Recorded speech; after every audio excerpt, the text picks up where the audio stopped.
Let's work on Yarok for selection 2 before I add the Ikoria cards. Um, this is the build that really became the victim of the coronavirus problem.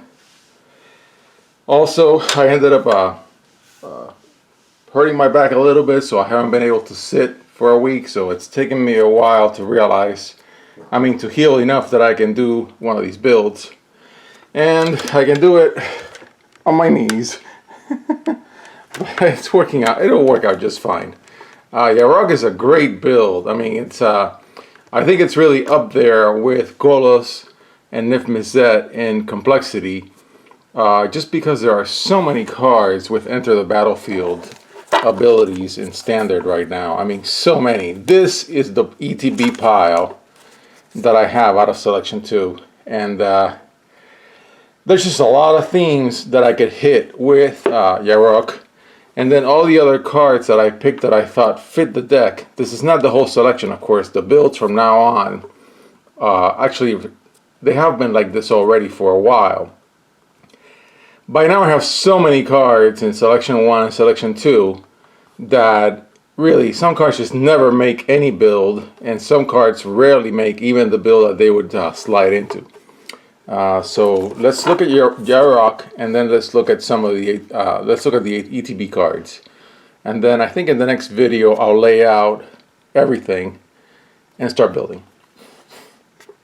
And of course, you guys are not seeing this because I'll be uploading the videos all in one chunk, but because of my back difficulty that is thankfully healing very quickly. Of course, it's an old friend. Some people get migraines, so I get back pain. I'll be filming it over, I'll film this, I'll stop, go rest, and then come back and continue. So Yarok, Death Touch Lifelink is a 5/3/5 for M20. This clause is basically the Panharmonicon cross, and I have several Panharmonicons from Kaladesh laying around that I could add to this deck if I wanted to make it away from standard, which I will at some point. I'm debating of how I'm going to build the wedge cube, which I'm definitely going to do after Ikoria rotates. Thankfully, Ikoria has a long time in standard, which is going to be awesome. So awesome. So yeah, any ETB trigger gets triggered twice. That's really good. Also, I think if there is a trigger on the permanent while it's on the board, but there's very few of those cards, and I'm not sure I caught any in today's standard where the card itself would say whenever a creature enters the battlefield, something happens. That would also qualify, I think. Anybody in the rules, give me a comment. I flipped back to no kids. It's now an adult channel because my son's moving away from Pokemon and Yu-Gi-Oh! So I was like, forget it. We're back to the old channel that I used to mostly run by myself. And so yes, you actually, I don't need to make any jokes about comments. You can actually write a comment on this video, and I went back and I flipped comments on as many videos as I could. So yeah, there we go. That's Yarok, and this is a great commander. And I'm gonna build, I'm gonna fill a whole fat pack with cards just for Yarok by the time everything rotates out of standard. Which I think it'll be in the fall, for the fall rotation. Okay, so there are some elementals. Now this is not Umnath, so I don't have access to the red elementals. So I only have access to the green and blue elementals. I'm not sure. I'm gonna look through and see if I can do red-green elementals. In which case I would include something like this just because I'm gonna get 6 life out of it. Otherwise, it really wouldn't be worth it.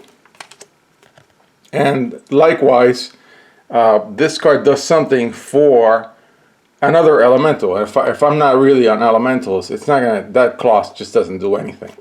Otherwise, it would do it twice, which is really great. Now, of course, you have to have Yarok on the board, and you have to protect him, or it, whatever it is.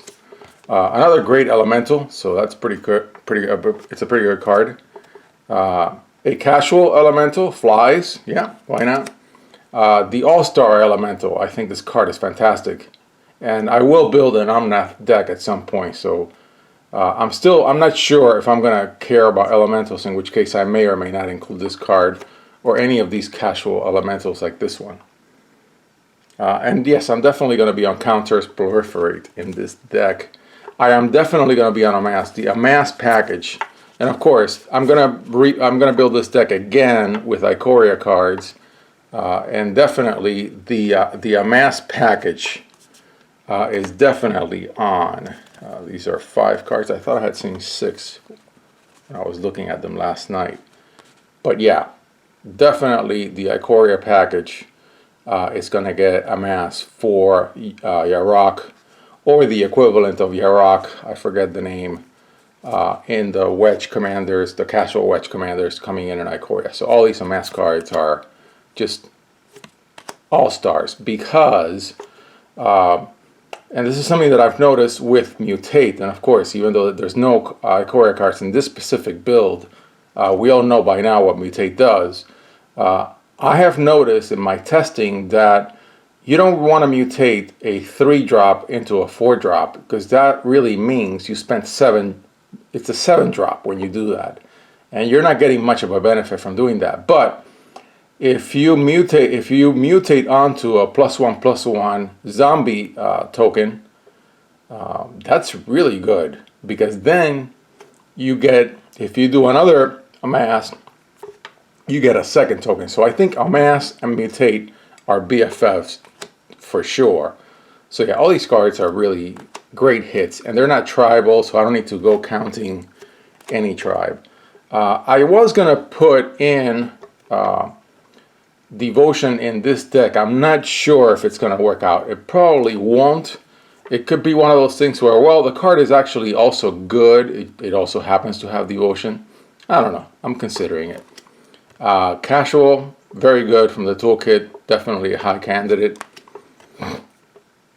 And again, these are all ETB cards. So everything that you read that's ETB, if Yarok's on the board, we're getting it twice.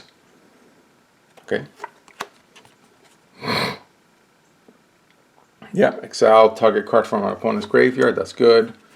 Create a bunch of food tokens. This is a fantastic card. It's going to be in no matter what. Incredibly enough, I was looking at this card also last night because I was refreshing my mind about Yarok. I mean, it's a 3/2/2. It's not that great, but it's a flyer, and it seeds your graveyard. This is actually a pretty good common. And then scrying, of course, if you get to scry twice, that's really nice, even in a lowly 3/1/3. Not sure what I'm going to do with this guy, but it's got an ETB. Yeah, you can look at the top card of your opponent's card deck, but this is not a good ETB because you'd have to do it twice, and you already saw it the first time. So there you go. So not all ETBs are alike or are good. Surveil, that would be good.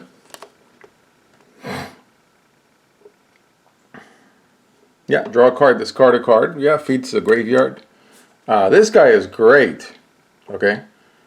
Because you can return a permanent card. Permanent, I love it when I see that. That's really good. I really like this guy. 4/2/3, doesn't fly, doesn't do anything else, but yeah. And I'm definitely getting more Theros. I'm gonna wait till July because I'm completely overspent.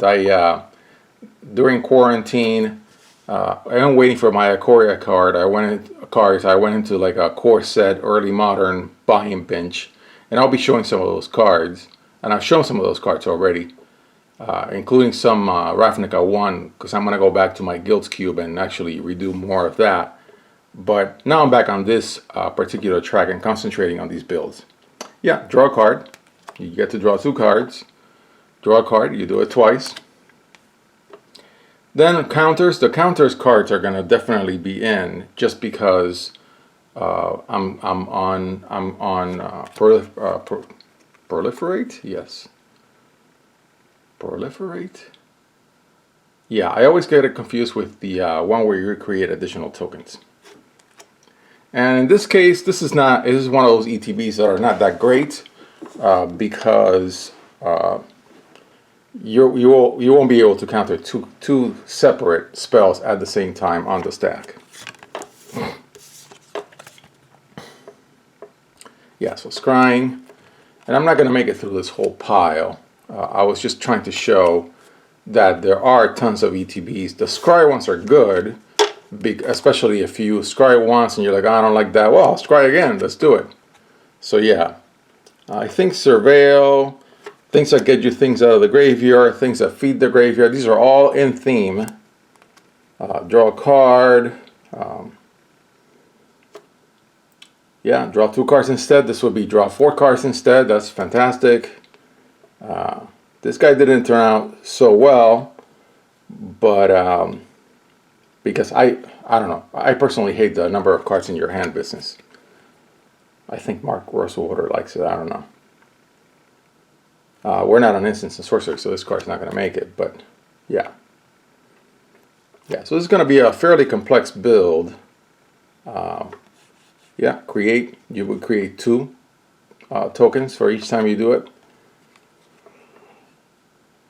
Well, actually, you would create 1 token each for both of the cards that you exile. So you'd have to have 2 target creature cards to exile. Never mind.